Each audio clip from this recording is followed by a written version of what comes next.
Welcome back, everybody. Today we're going to be working on Stella, the Daily Driver S13, and installing a brand new Mishimoto intercooler. So the current intercooler setup on Stella is an ISR intercooler kit for the 240SX from Untitled Racing. It's a great kit, it's really affordable and bolts straight up to the chassis. Not a whole lot of modification needed except for maybe cutting out the battery tray.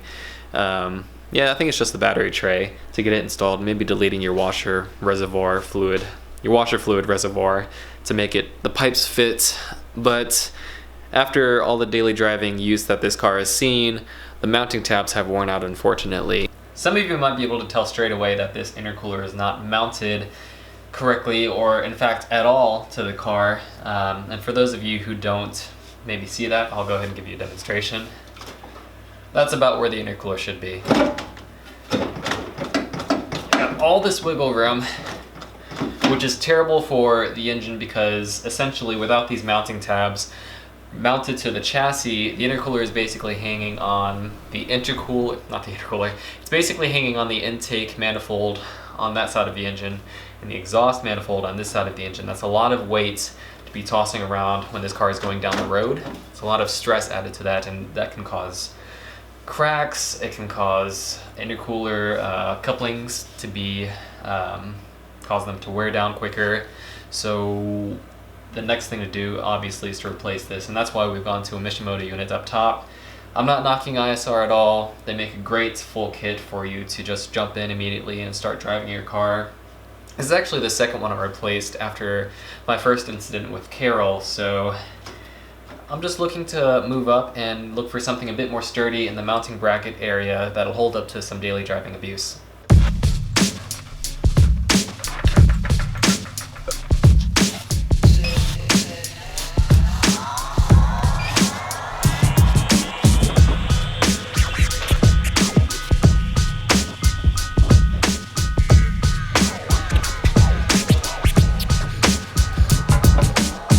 So let's take a look at some of the damage. It's in really good shape, surprisingly, for seeing some daily driving abuse. Of course, some of the fins are bent from that. I'm a bit surprised about how much is bent on this back section of the intercooler.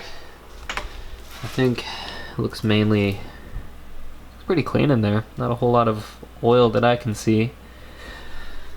But these mounting tabs, usually you've got a couple coming up right here, one right here, and then the third one at the very top. As you can see, I'm with the 240 rod and just zip tied a connector up there to get me by. This one's actually still attached, surprisingly, but the weight was a bit too much for these bottom mounts here and they just completely snapped. Though I said this is kind of a heavy unit, that's kind of the design of bar and plate intercoolers. There's a couple different ones. There's bar and plate. I mean, there's probably several other different ones, but this ISR one is a bar and plate design, which usually, from what I understand, it cools your turbocharged air going through your intake system a bit more efficiently than the other setup, which is a tube and frame intercooler setup.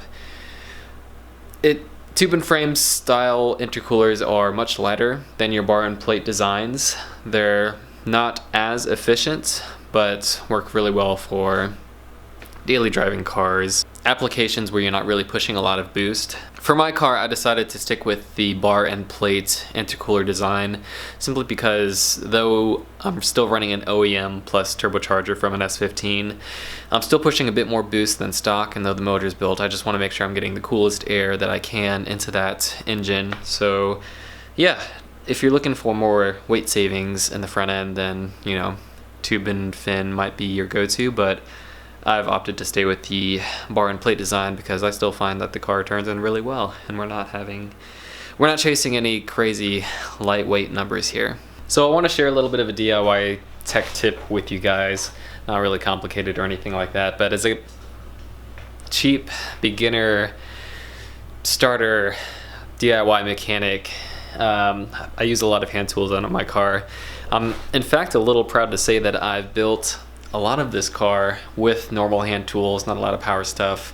To do the ball joints with a electric impact, that was really helpful.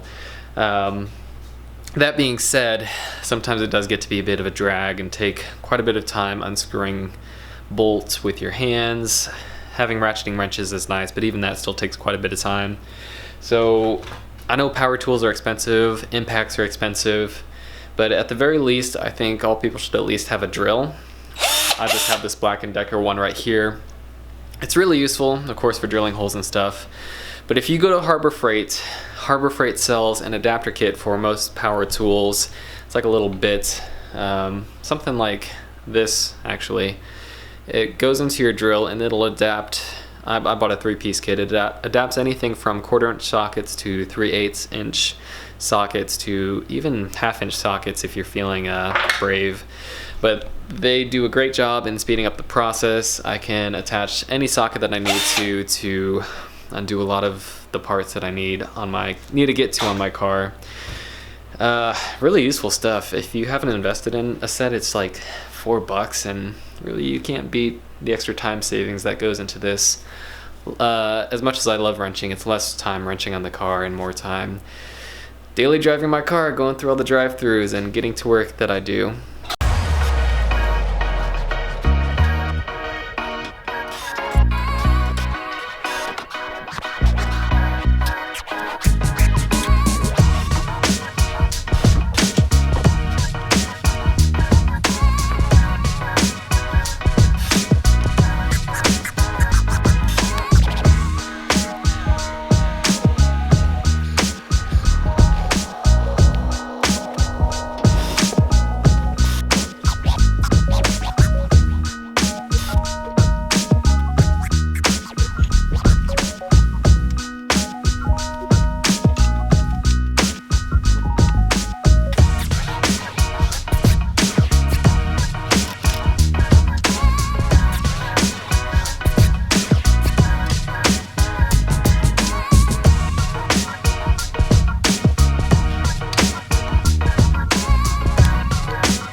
That does not sound good.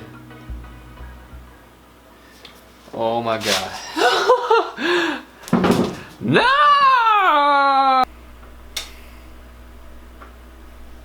The worst has caught up with me. Whew. This turbocharger is so done. There was so much play in there. If I can just show you guys just a little bit. Try to be as non-invasive with the lens here as I can. It's a really tight space though. Oh, that's not it.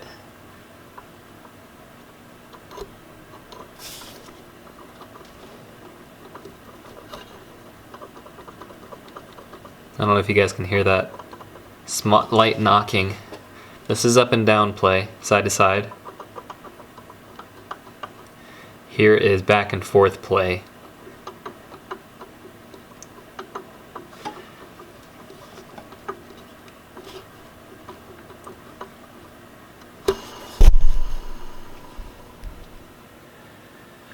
Looks like it spins okay, but there should not be any back and forth play making this sound. Yeah, she's definitely done.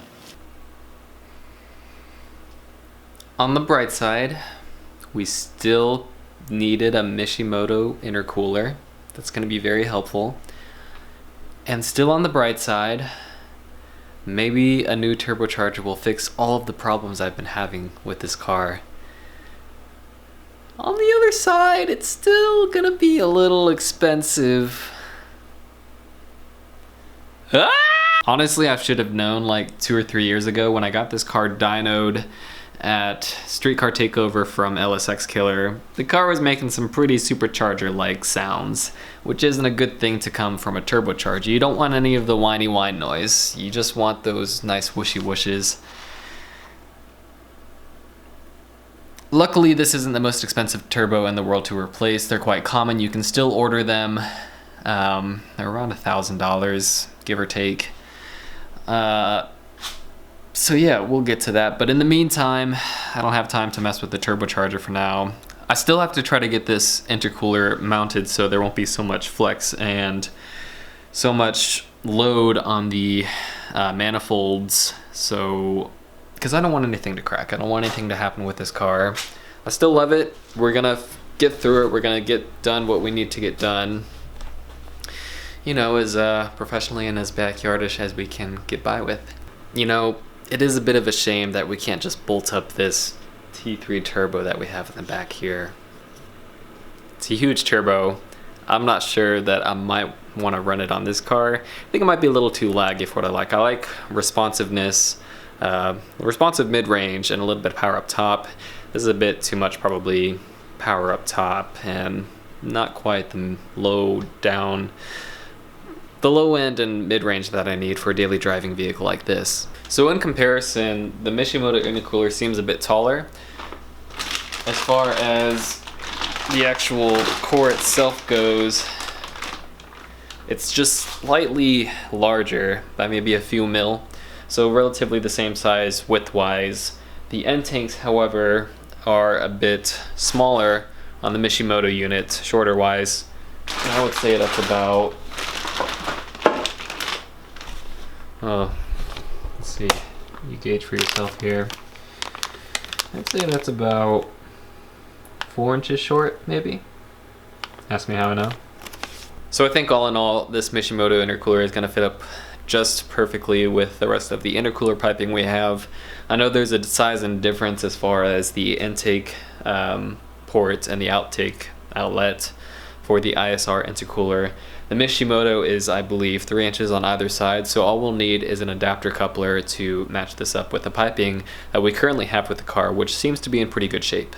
Now I know this is the old ISR unit, but since they're approximately the same in size, I figure it's a good starting point for me to kind of mock up some halfway decent measurements. That way I'm not totally wrecking the fins on my brand new intercooler. I'll finalize them up a bit more, of course, but this way we can kind of hang it where we want and kind of make our own brackets, which I'll figure out how to do that once I get an idea for where this is at. Lots of words, let's get to work. One thing's for certain, these horns, which don't work, have to be relocated or removed completely. I never figured out why they never work. Hasn't been a problem for me since I just rev at my friends whenever I go up to their house rather than honk my horn. So I'm kind of leaning towards removing them.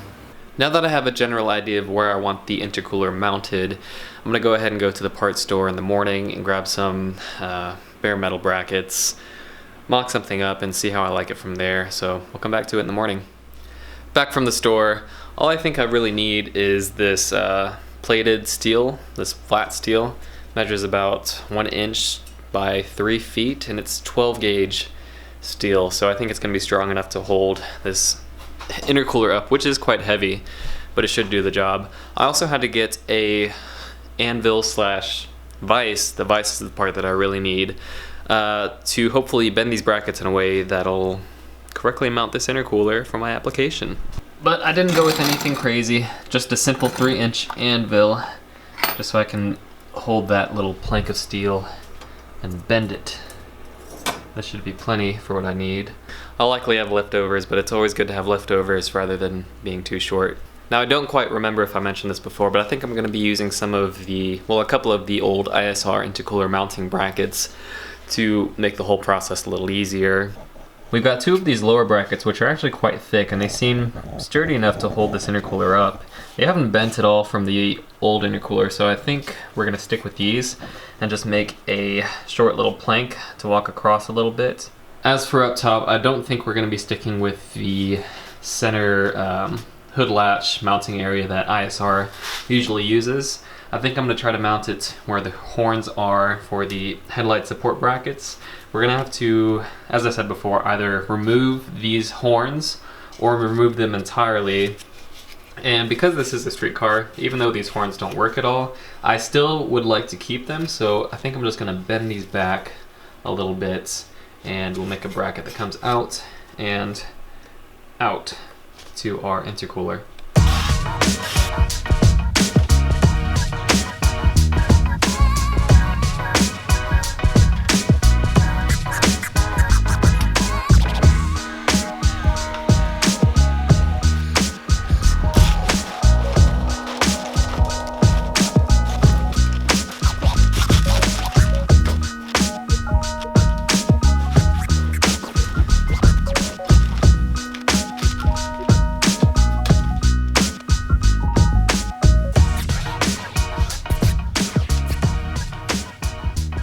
think this mounting is actually going to be way easier than I thought it would be. I thought at first I'd have to kind of create an L bracket and bend it in a strange way to get it to come out, but I think I'll just be able to make a really short, like maybe 3 or 4 inch plank, bend the end of that up a little bit so it'll mount into where the holes or into where the horn's at, come straight out to the intercooler. I think that'll be good.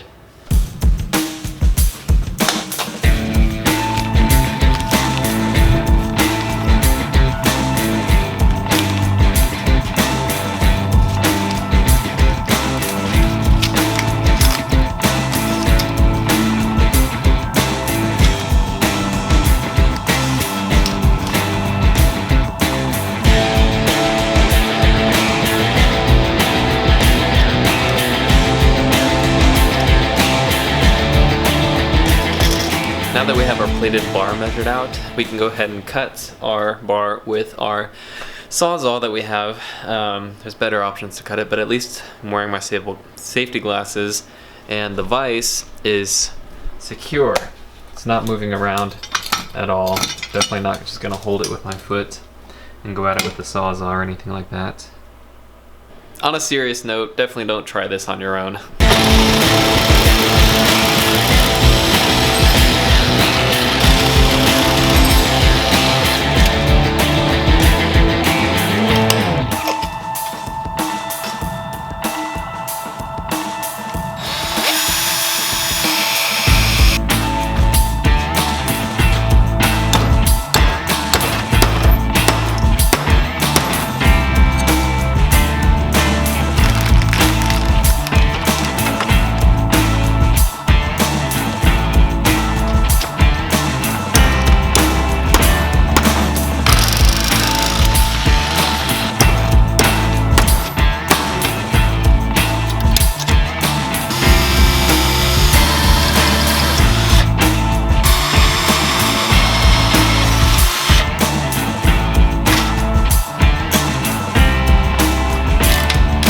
Alright, so I'm about halfway done with the bracket install. The first brackets were a bit of a challenge because I have to kind of bang them up at an angle so that they get the right curvature to mount up to the Mishimoto bracket, because it's not a straight angle from the headlight brackets to the Mishimoto radiator. I'll show you what I mean here in a second. There she is, right side of the intercooler, left side, or is this right side? And that's left side. Either way, that's kind of what they look like. You can see if you go straight at it, the bashing of the angle doesn't go straight up. I had to take that at an angle. And this is at a bit of an angle. I don't think this intercooler is straight up and down with the chassis as far as left, right, mid. I don't think it's centered. However, I do, or at least I hope that the intercooler is at a good height as far as, you know, one side being not raised up and tilted from the other. I think that's kind of, it's a challenging part in making these brackets, but the making of the brackets is definitely the hardest part of this Mishimoto install. This kind of goes back to me mentioning how the ISR product simply bolts straight in. You don't have to do a lot of this fiddling, but I think this end product's going to be worth it once I'm done fabricating these brackets. Now, I did have my handy dandy jack of untimely death supporting the bracket, or supporting the intercooler, so there's not so much stress on these brackets, but these brackets are pretty solid, and I just wanted to test and see how much rigidity there was with just these two, and I think especially once we get those bottom two brackets put in the intercooler, this thing is going to be just solid.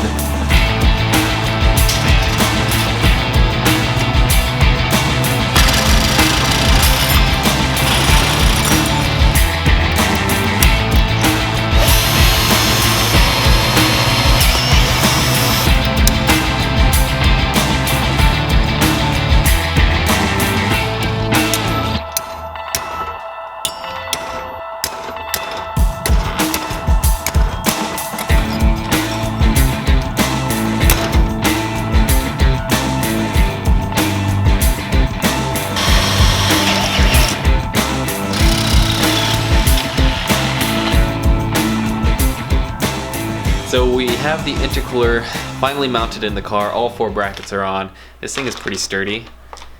Although I don't want to test it out too much.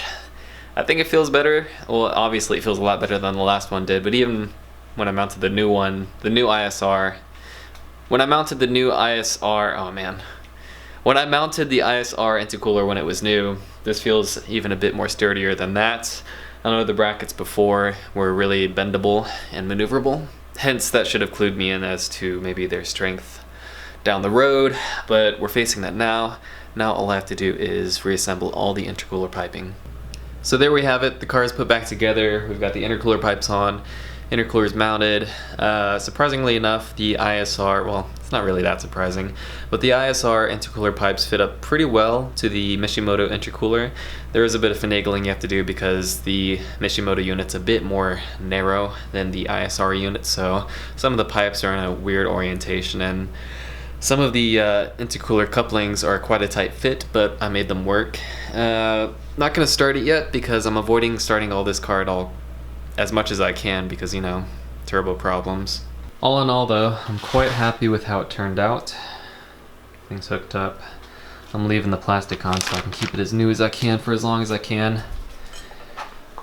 Everything's, see some of the piping and the intercooler coupling bands, springs, I forget what these are called. Those are kind of mounted a little weird. But everything fits up for the most part. So now that we're finished with the install, I'd like to give you guys kind of my 2 cents on it. I definitely recommend the Mishimoto units.